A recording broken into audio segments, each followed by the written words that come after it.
Assalamualaikum warahmatullahi wabarakatuh. Waalaikumsalam warahmatullahi wabarakatuh. Ya, pada kesempatan kali ini kami dari kelompok 12 pengantar hukum bisnis akan menyampaikan bahan ajar berupa presentasi materi pertemuan ke-16. Itu mengenai hak atas kekayaan intelektual. Ya, perkenalkan untuk kami para pemateri, saya sendiri ada Gunawan Langgeng Prasetyo, dan rekan saya ada Rizka Herviana dan rekan saya juga Aas Noviana. Materi pokok yang akan kita sampaikan yaitu HAKI, hak atas kekayaan intelektual, di mana peta konsep yang akan kita sampaikan antara lain adalah pengertian dan dasar hukum HAKI, yang kedua sifat dan prinsip-prinsip dalam HAKI, yang ketiga jangka waktu pelindungan dan peralihan HAKI, dan yang keempat ada lisensi dan hak moral HAKI, dan yang terakhir ada kesimpulan. Istilah hak atas kekayaan intelektual atau HAKI merupakan terjemahan dari Intellectual Property Right atau IPR.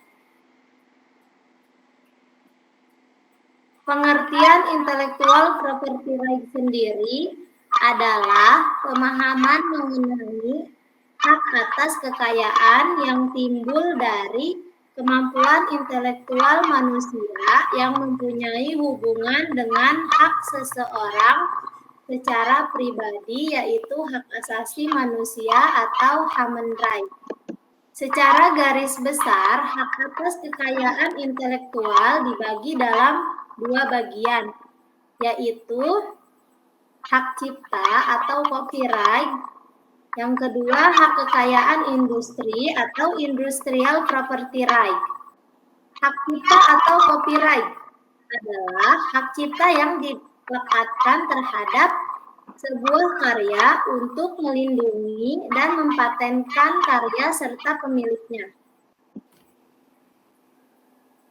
Yang kedua yaitu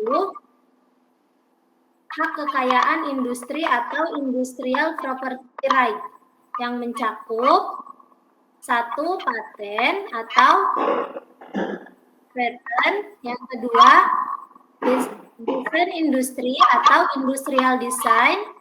Yang ketiga, merek atau trademark. Yang keempat, penanggulangan praktek persaingan curang atau repression of unfair competition.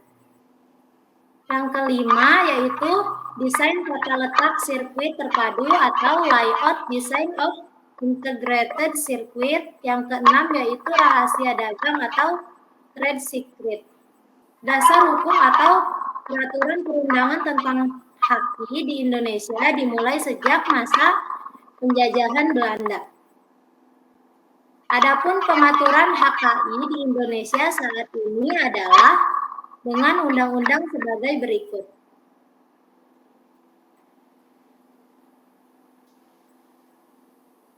Yang A, hak cipta diatur dengan Undang-Undang Nomor 28 Tahun 2014 tentang hak cipta. Yang B, paten diatur dengan Undang-Undang Nomor 13 Tahun 2016 tentang paten. Yang C, merek diatur dengan Undang-Undang Nomor 20 Tahun 2016 tentang merek. Yang D, perlindungan varietas tanaman atau PVT diatur dengan Undang-Undang Nomor 29 Tahun 2000 tentang perlindungan varietas tanaman. Yang E, rahasia dagang diatur dengan Undang-Undang Nomor 30 Tahun 2000 tentang rahasia dagang. Yang F, desain industri diatur dengan Undang-Undang Nomor 31 Tahun 2000 tentang desain industri. Yang G, desain tata letak sirkuit terpadu diatur dengan Undang-Undang Nomor 32 Tahun 2000 tentang desain tata letak sirkuit terpadu. Sifat yang dimiliki dalam konsep haki ada dua. Yang pertama, sifat jangka waktu tertentu atau terbatas. Yang kedua, adanya sifat eksklusif dan mutlak. Sifat jangka waktu tertentu atau terbatas artinya setelah habis masa perlindungan ciptaan atau penemuan yang dihasilkan oleh seseorang atau kelompok, maka akan menjadi milik umum. Tetapi ada pula yang setelah habis masa perlindungannya dapat diperpanjang lagi. Misalnya yaitu hak yang adanya sifat eksklusif dan mutlak.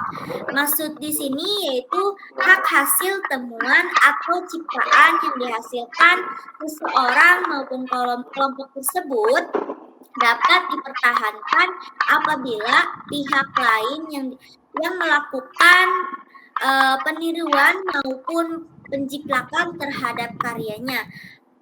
Pemilik hak dapat menuntut terhadap pelanggaran yang dilakukan oleh siapapun dan pemilik atau pemegang hak haki yang sah tersebut mempunyai hak monopoli, yaitu pemilik atau pemegang hak dapat mempergunakan haknya untuk melarang siapapun yang akan memproduksi tanpa memperoleh persetujuan dari pemiliknya. Ada prinsip-prinsip dalam haki ada 4. Yang pertama ada prinsip ekonomi, prinsip keadilan, prinsip kebudayaan, dan juga prinsip sosial. Yang pertama ada prinsip ekonomi. Prinsip ekonomi ini yaitu hak intelektual berasal dari kegiatan kreatif suatu kemauan daya pikir manusia yang diekspresikan dalam berbagai bentuk yang akan memberikan keuntungan kepada pemilik yang bersangkutan. Yang kedua, adanya prinsip keadilan. Prinsip keadilan ini di dalam penciptakan sebuah karya atau orang yang bekerja membuahkan suatu hasil dari kemampuan intelektual dalam ilmu pengetahuan, seni, dan sastra yang akan mendapatkan perlindungan dalam pemiliknya. Yang ketiga, ada prinsip kebudayaan. Prinsip kebudayaan yakni perkembangan ilmu pengetahuan, sastra, dan seni untuk meningkatkan kehidupan manusia. Yang terakhir adanya prinsip sosial atau yang mengatur kepentingan manusia sebagai warga negara. Artinya, hak yang diakui oleh hukum dan telah diberikan kepada individu merupakan satu kesatuan, sehingga perlindungan diberikan berdasarkan keseimbangan kepentingan individu dan masyarakat. Ya, selanjutnya mengenai jangka waktu perlindungan haki. Yang pertama untuk hak cipta, yaitu jangka waktu perlindungannya adalah berlaku selama hidup pencipta dan terus berlangsung selama 70 tahun semenjak atau setelah penciptanya meninggal. Yang kedua, hak paten. Hak paten berlaku selama 20 tahun untuk paten biasa dan 10 tahun untuk paten sederhana. Kemudian yang ketiga ada hak merek. Hak merek berlaku selama 10 tahun. Selanjutnya keempat ada hak desain industri. Hak desain industri berlaku selama 10 tahun semenjak tanggal penerimaan. Selanjutnya yang kelima ada hak desain tata letak sirkuit terpadu. Berlaku selama 10 tahun semenjak tanggal penerimaan. Yang keenam ada perlindungan varietas tanaman. Itu berlaku selama 20 tahun untuk tanaman semusim dan 25 tahun untuk tanaman tahunan. Dan selanjutnya yang terakhir ada rahasia dagang. Itu berlaku selama informasi mengandung nilai ekonomis dan terjamin kerahasiaannya oleh pemilik. Di sini ada pertanyaan, apakah haki dapat dialihkan? Haki dapat diperalihkan dengan cara-cara sebagai berikut. Pertama, melalui pewarisan, kedua melalui hibah, yang ketiga melalui wasiat, yang keempat melalui wakaf, kelima melalui perjanjian tertulis, dan yang terakhir melalui sebab lain yang dibenarkan berdasarkan ketentuan peraturan perundang-undangan. Selanjutnya, 3 macam lisensi dalam hak paten atau haki. Salah satu cara pengalihan haki adalah dengan perjanjian lisensi. Perjanjian lisensi ini adalah izin yang diberikan oleh pemilik hak terdaftar kepada pihak lain berdasarkan perjanjian secara tertulis sesuai dengan peraturan perundang-undangan untuk menggunakan hak kekayaan intelektual tersebut. Ada 3 macam lisensi yang sering ditemui dalam praktik hak paten, yaitu A. Lisensi eksklusif. Dalam perjanjian ini, hanya pemegang lisensi yang boleh menjalankan atau menggunakan invensi yang dipatenkan. Setelah menyetujui perjanjian ini, pemegang paten pun tidak berhak menjalankan invensinya. Yang B yaitu lisensi tunggal. Dalam perjanjian ini, pemegang paten mengalihkan patennya kepada pihak lain, akan tetapi pemegang paten tetap boleh menjalankan haknya sebagai pemegang paten. Yang C yaitu lisensi non-eksklusif. Dalam perjanjian ini, pemegang paten mengalihkan patennya kepada beberapa pihak lain. Pemegang paten tetap boleh menjalankan haknya sebagai pemegang paten. Hak moral merupakan salah satu hak yang melekat pada hak cipta. Hak moral merupakan hak yang melekat secara pribadi pada diri pencipta untuk yang pertama yaitu tetap mencantumkan atau tidak mencantumkan namanya pada salinan sehubungan dengan pemakaian ciptaannya untuk umum. Yang kedua yaitu menggunakan nama aslinya atau samarannya. Yang ketiga, mengubah ciptaannya sesuai dengan kepatutan dalam masyarakat. Yang keempat, mengubah judul dan anak judul ciptaan. Dan yang kelima yaitu mempertahankan haknya dalam hal terjadi distorsi ciptaan, mutilasi ciptaan, modifikasi ciptaan, atau hal yang bersifat memberikan kehormatan diri atau reputasinya. Hak moral juga dapat dialihkan selama pencipta masih hidup, tetapi pelaksanaan hak tersebut dapat dialihkan dengan wasiat atau sebab lain sesuai dengan ketentuan peraturan perundang-undangan setelah pencipta meninggal dunia. Baik, kesimpulan dari pembahasan kita yaitu bahwa perlindungan haki sebagai aset tidak berwujud. Pada dasarnya adalah memberikan perlindungan bagi hak eksklusif pemegang haki.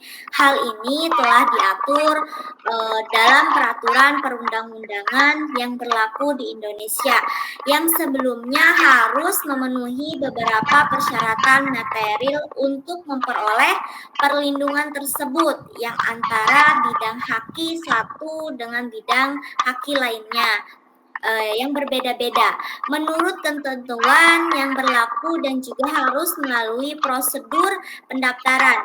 Beberapa bidang haki memiliki keistimewaan yaitu mendapatkan perlindungan secara otomatis tanpa melalui prosedur pendaftaran, walaupun demikian prosedur pendaftaran dapat juga dilaksanakan oleh pemegang hak ini dengan tujuan untuk menjadikan sebagai alat haki tersebut alat bukti yang memperkuat keabsahan haknya sehingga memaksimalkan perlindungan haki tersebut. Perlindungan ini memiliki jangka waktu yang tertentu. Terima kasih atas penyampaian materinya. Terima kasih yang sudah menyaksikan dari awal hingga akhir.